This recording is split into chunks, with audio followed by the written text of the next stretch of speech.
জয় গুরু, জয় শ্রীকৃষ্ণ। সকলে কেমন আছেন? আশা করি ভালো আছেন। ভগবান কার দাস হন, একটি গল্পের মাধ্যমে আজকে জানব। তো চলুন শুরু করা যাক। বৃন্দাবনে এক মন্দিরে শ্রীকৃষ্ণের বিগ্রহ দর্শন করতে যান এক ভক্ত। তো সেখানে গিয়ে তিনি ভগবান শ্রীকৃষ্ণের বিগ্রহ দর্শন পাননি। তো আশেপাশের লোককে জিজ্ঞাসা করছেন যে কি ব্যাপার, মন্দিরে শ্রীকৃষ্ণের বিগ্রহ নাই নাকি? আমি তো দেখতে পাচ্ছি না। তখন আশেপাশের লোকজন বলছে, না, আপনার সামনেই তো শ্রীকৃষ্ণের বিগ্রহ আছে, আপনি দেখতে পাচ্ছেন না?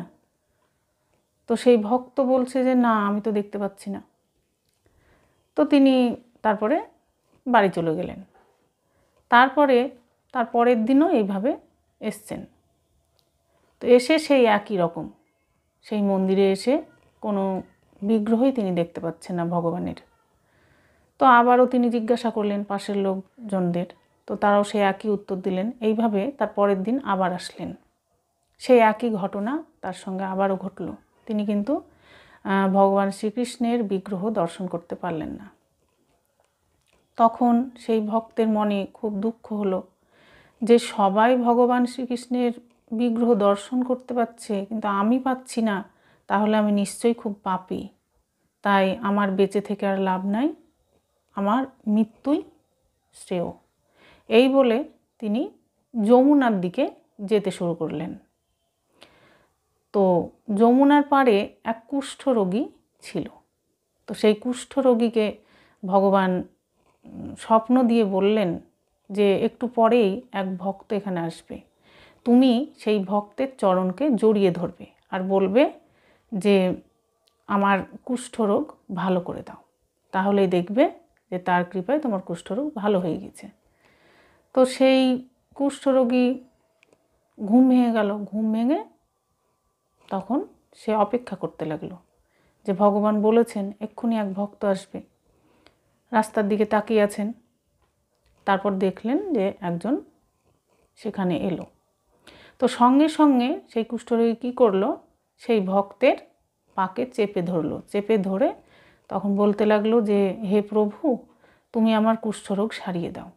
তখন সেই ভক্ত তো হাসতে লাগলো। হাসতে হাসতে বলছে যে আমি তো মহাপাপী, আমি তো মন্দিরে গিয়ে ভগবান দর্শন করতে পারি না। সবাই ভগবানকে দেখতে পায়, কিন্তু আমি দেখতে পাই না। আর আমি তোমার কুষ্ঠরোগ ভালো করব? না না, এটা কোনো দিন সম্ভব না, তুমি আমার পা ছেড়ে দাও। কিন্তু সেই কুষ্ঠরোগী কোনো মতেই পা ছাড়বে না।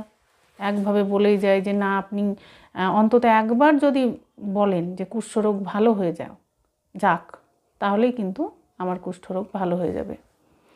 তো সে কোনো মতেই ছাড়বে না সেই ভক্তের পা। তো সেই ভক্ত কি করলো, তখন বলল ঠিক আছে, তোমার জন্য আমি বলছি। তখন সেই ভক্ত বলল যে হে ভগবান, তুমি এর কুষ্ঠরোগ ভালো করে দাও। বলার সঙ্গে সঙ্গে তার সেই কুষ্ঠরোগ ভালো হয়ে গেল। শরীরে আর কোনো রোগ নাই, ঘা নাই, কিচ্ছু নাই। সঙ্গে সঙ্গে সেই কুষ্ঠরোগী তো অবাক হয়ে গেল, আর তাই দেখে সেই ভক্তও অবাক হয়ে গেল। তখন তাকে জিজ্ঞাসা করলো। তখন কুষ্ঠরোগী বলল তার স্বপ্নের কথা, যে ভগবান এসে আমাকে এই কথা বলেছেন। তখন সেই ভক্ত বলল আমি আর তাহলে আত্মহত্যা করব না, এই বলে তিনি চলে গেলেন। সেই মন্দিরে গেলেন। এইবার মন্দিরে গিয়ে দেখছেন যে ভগবান শ্রীকৃষ্ণ সামনেই বিরাজমান। তিনি তার দর্শন পেলেন। তখন ভগবান শ্রীকৃষ্ণকে সেই ভক্ত জিজ্ঞাসা করছে যে আমি এর আগে 3 দিন পর পর এলাম, প্রভু তুমি আমাকে দর্শন দিলে না কেন? তখন ভগবান শ্রীকৃষ্ণ বলল যে তুই তো জীবনে আমার কাছে কিছু চাসনি, তো সেই জন্যে তোকে আমি দর্শন দিতে পারছিলাম না। তো এইবার তুই চাইলি কুষ্ঠরোগীর জন্য যে কুষ্ঠরোগ ভালো করে দাও, সেই জন্যে এইবার আমি তোর সামনে এলাম। তো এই গল্পের তাৎপর্য হলো যে যে ভগবানের কাছে কিছু চাইবে না, সে